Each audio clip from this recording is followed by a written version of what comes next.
This is Max Williams with United Real Estate, and today I'm in Goochland County. Today we're going to take a look at a 3-bedroom, 3.5 bath home. This home is located here on 1.25 acres, and we are directly across from a nice big empty farmer's field, and that is pretty typical of Goochland County. One of the beautiful things about this location is you are only about 20-25 minutes away from some of the most dense shopping in Central Virginia. Short Pump is not that far away, yet you've got a nice country feel out here, and a lot of people just love the ability to get away someplace that's a little quieter, a little less hustle and bustle, but still yet fairly convenient.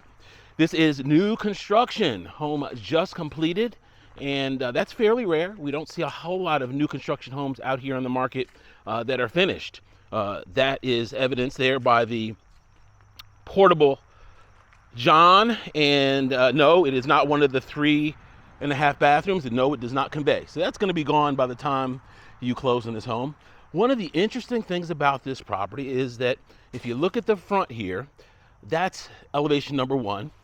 If we walk around here to the side, elevation number 2. When I show you the rear, all 3 of those elevations could conceivably be the front of the house. That's very unusual to have 3 sides that look like they could potentially be the front. So that's just a testament to good design. The house looks good all the way around.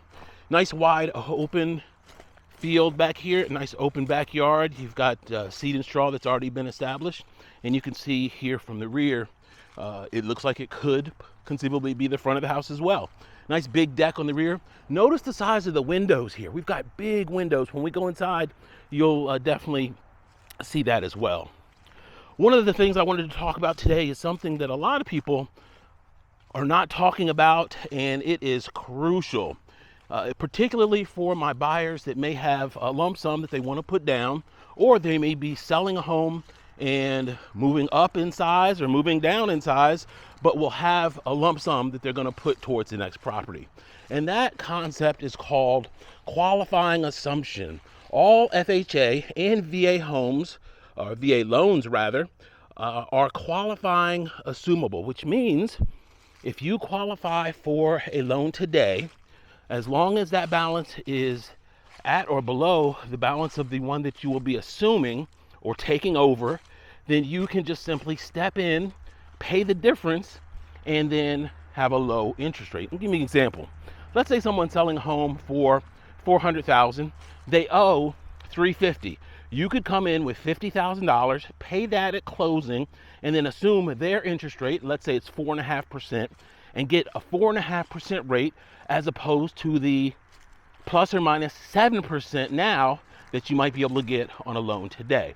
That is a 2.5% difference, and that is huge. I'm going to share with you at the end what that correlates to on a $400,000 transaction, how much money you would save by doing that. There are people that are closing on homes this week who could have done that but didn't do that. Number 1, because they didn't know. Number 2, the agent didn't know or didn't tell them.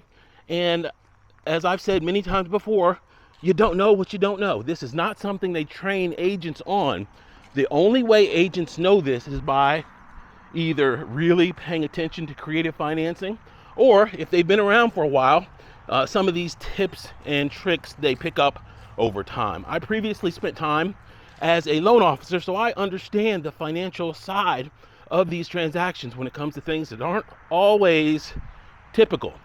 And so it's important to know who you're dealing with, to work with good, qualified, experienced agents. It does make a huge difference. Okay, here on the front, we can see we've got gray vinyl siding. We've got a nice red door that gives a little pop. The subdivision behind this one is modern farmhouse. I'm not sure I'd call this modern farmhouse. It's definitely more of a contemporary feel. And let's go on in and see what she has to offer.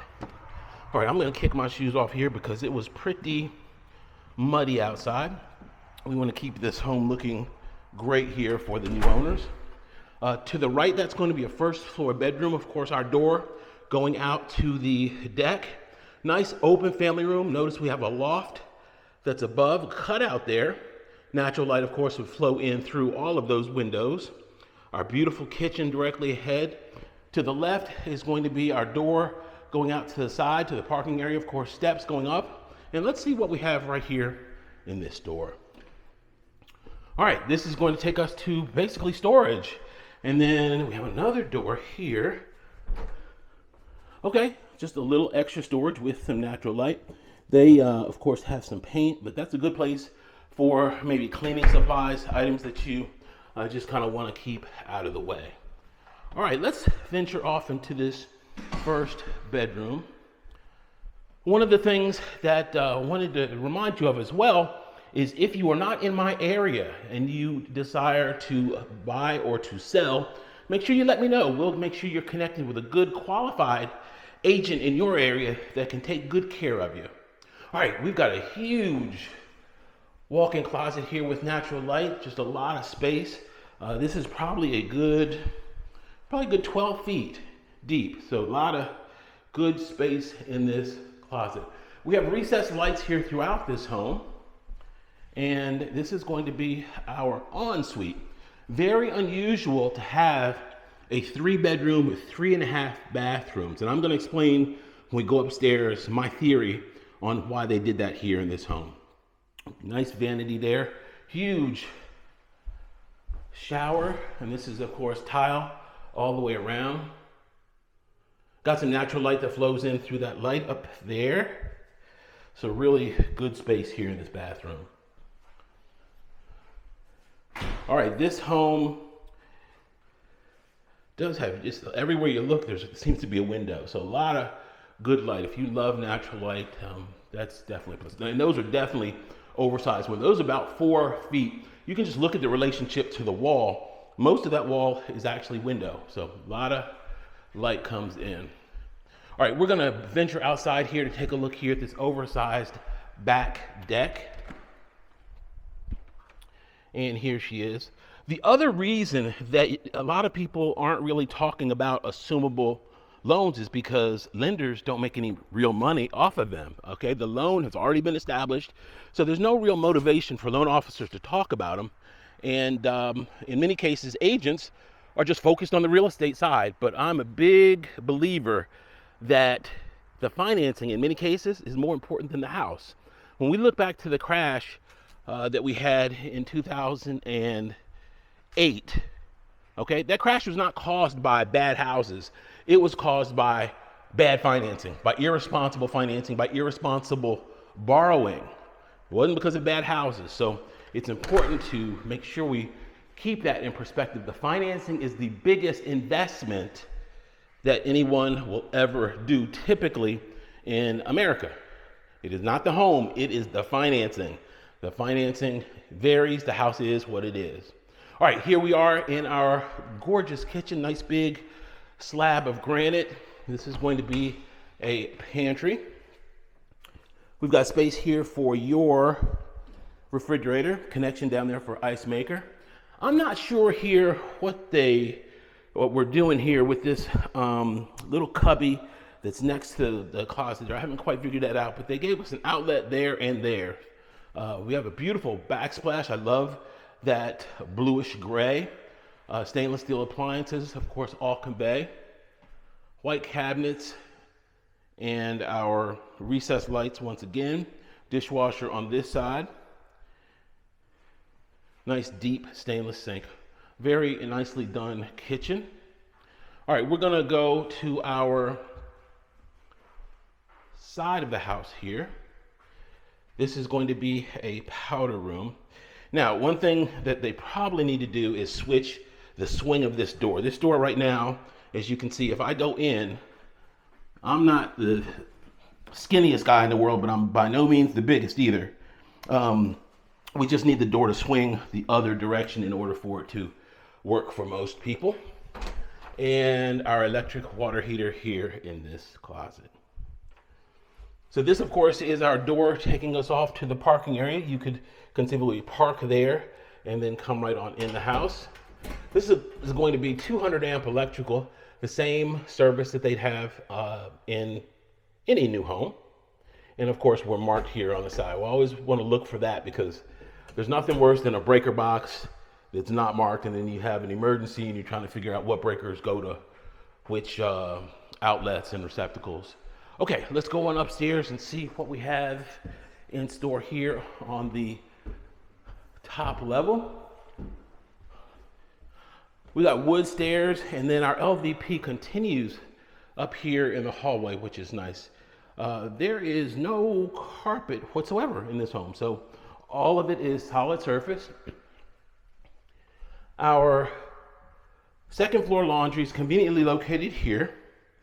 They've got a pan in place for our washing machine. Always a good idea to have a pan in place. That way, if you were to have a failure of the washing machine, that water doesn't ruin the sheetrock down on the first floor. That is our loft area. I'm going to talk about that when we go over there, but there's a particular reason why they didn't actually make that a bedroom. Okay, this is going to be bedroom number 2. This can conceivably be your upstairs primary. Nice tall ceilings in this house as well.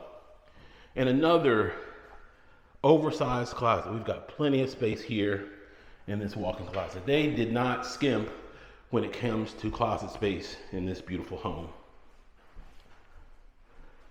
And then if you wanted to redo the railing, you could of course come in with the compartments, and that gives you even more storage capacity in most closets. Our second ensuite, the finishes on this one are going to be very similar to the finishes that we saw downstairs. And even more space over here. If you wanted to put in some storage there behind the door, you could easily do that with no problem. All right, we're going to go around to the other side and take a look at our third bedroom, which is right here. Okay, this is going to be the most conservative of the bedrooms. This would be a good child's room or home office. Our closet right here. Now, if you remember from previous videos, I talked about septic capacity. The health department in any jurisdiction will dictate with new construction how big from a bedroom count your house can be. So if they say this septic system is going to be rated for 3 bedrooms, then that's all the builder will be allowed to do. And so of course, some plans call for a 4-bedroom house, but the county says, no, you're not going to build 4, you're only going to build 3. So this is what happens. Right here, this conceivably by plan was another bedroom. This picket rail here was actually a wall going up, and then I'm going through a doorway here. This would be the 4th bedroom, and then that little nook there would be the closet for this bedroom. So we can tell that this was originally designed as a 4-bedroom plan, but because of septic, and I'm just speculating, but I know I'm right, they went ahead and just turned it into a loft space. A lot of people love this loft space because it's a great place to put a desk and computer for a junior that has to do homework, or if you wanted just a place to lounge without going downstairs, a little reading nook. If you want to do a home office there, just so many options as far as what you can do with that loft space. Okay, this is a really unique home. You guys, let me know what you think of this home. The savings by assuming a 4.5% loan versus getting your 7% loan at $400,000, the savings per month is going to come in about $634. Ladies and gentlemen, I don't know about you, that's a lot of money to be able to save just because of the way you structure your transaction. So if you're on the fence about buying because of interest rate and you've got a lump sum that you potentially have to put down, don't let that scare you. We can easily find assumable mortgages, qualifying assumable mortgages out here in the marketplace. There are people that have only been in some of these homes for 4, 5, 6 years and have some equity, but it would be something that many buyers would be able to come up with the cash for, especially if they're selling and going to have some proceeds. Max Williams, 804-402-7788. I can reach on Facebook under Richmond Area Foreclosures, on YouTube under my name, Max Williams Realtor. Please be sure to comment, like, and subscribe. Thanks so much for taking the tour. Y'all be safe. Have a great day.